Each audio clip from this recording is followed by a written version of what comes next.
pouvez les retrouver sur nos affiches, bien sûr. Ouais, à chaque fois on fait C'est une pas de notre faute si Guillaume est toujours dessus. La tête de Guillaume partout. Sur chaque affiche, il y a une tête de Guillaume qui traîne. Donc, si vous savez pas ce qu'il fait, c'est que vous nous suivez pas, c'est comme ça. Vous avez qu'à aller lire. C'est que j'en parle peu finalement, mais c'est vrai que oui.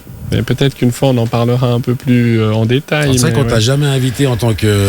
Non, mais parce qu'en fait, c'est vrai que je voulais rester un peu extérieur par rapport à mes activités, puisque finalement, c'est vrai que. Mais bon, j'estimais qu'il y avait quand même un lien avec le bien-être et puis la recherche de bien-être. Et puis voilà, moi je trouve que je m'entoure aussi de gens qui font du coaching pour.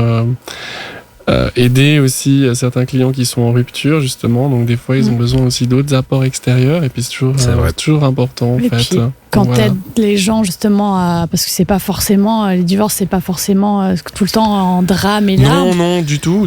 Mais tu aides les gens à se libérer dans un sens aussi. Voilà, puis quand t'as quelqu'un qui est vraiment, on va dire, un peu quand même en détresse, parce que c'est quand même des périodes où ils sont en détresse, quoi.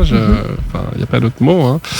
Donc, alors certains, ça se passe très bien, ça va bien, mais il y a des gens pour qui c'est quand même une phase de vie très compliquée, très dure. Et donc, voilà, il peut y avoir d'autres besoins que des besoins purement juridiques qui ne règlent que des choses juridiques.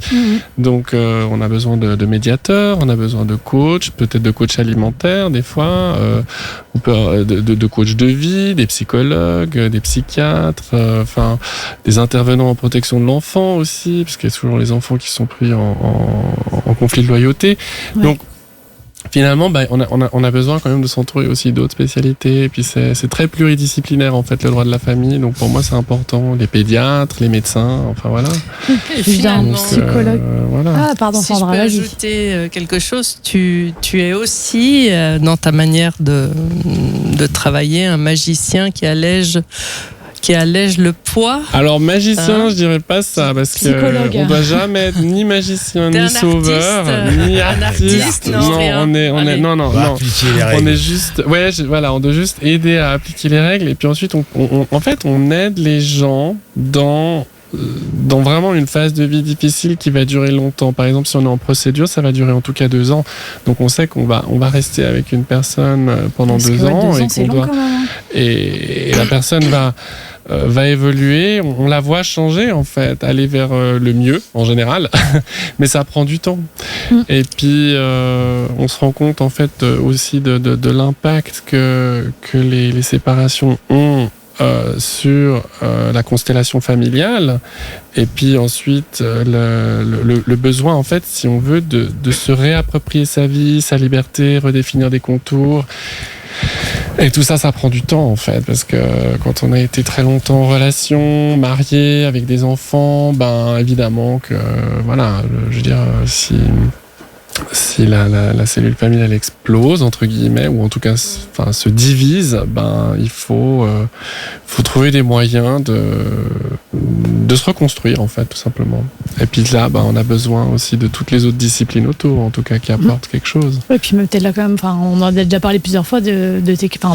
Alors après, pas moi personnellement, je sais que mais t'es quand même, t'as une oreille qui est assez attentive et tu peux aiguiller les gens. Disons que je suis assez quand même, je me suis rendu compte que dans ma pratique, j'ai développé quand même un certain niveau d'empathie, il faut quand même le dire. Et puis, mais après, voilà, il y a des confrères ou consoeurs qui vont pratiquer de manière beaucoup plus technique peut-être. Et puis après, il faut aller un peu au-delà de la technique. Selon moi, il y a aussi toujours un aspect humain qui est très important. Et puis qu'il faut pouvoir mettre en œuvre. Et puis évidemment, alors, il peut y avoir des procédures où on va être dans le combat. Parce que c'est aussi ce que les gens vont nous demander. Ça dépendra du niveau aussi d'intensité de leur conflit, de leur ressenti, de leur ressentiment. Évidemment, on va essayer d'éviter ça au maximum. Le but, c'est quand même d'essayer d'apaiser les relations et d'atténuer les conflits, voire de les éliminer et puis de trouver des accords. Et puis après, il va y avoir aussi des situations où les choses se passent très bien, où il n'y a pas de combat à mener particulièrement. Oui, c'est simplement, les gens se rendent compte qu'ils n'ont plus rien à faire ensemble, et puis voilà. On se rend compte aussi qu'il y a des des responsabilités individuelles en fait qui varient énormément, un sens des responsabilités qui varie énormément d'une personne à l'autre en fait. Il y a des gens qui vont avoir un sens des responsabilités beaucoup plus important, d'autres moins. Des gens qui vont être plus, désolé de le dire, mais futiles. Et puis des gens qui vont être plus, disons, responsables en fait. Rationnels. Et puis rationnels. Et alors évidemment, après quand on est hyper rationnel, c'est pas bien non plus, parce que c'est aussi ce qui crée souvent des incommunications. D'ailleurs, dans beaucoup de couples, je veux dire, c'est souvent des problèmes de communication, de divergence de valeurs, de vision en fait, de vision peut-être du couple, de la famille, de l'éducation, de ce qu'on veut transmettre, comment, et puis voilà. Et en fait, quand j'avais fait une formation de médiateur en fait à l'université de Fribourg, c'était très intéressant parce que finalement on abordait on sortait du cadre juridique justement pour aller un petit peu examiner ce qui se passe en dessous, mais on n'est pas soignant de la relation. On va essayer d'aider les gens à par eux-mêmes arriver à une solution qui leur convient. C'est pas forcément une solution juridique juste sur le plan juridique, mais sur le plan humain, elle est juste parce qu'elle convient aux parties en fait qui sont prenantes au processus. Des humains et c'est toujours et ça. Et donc ça c'est toujours très intéressant en fait. Et voilà. Ouais.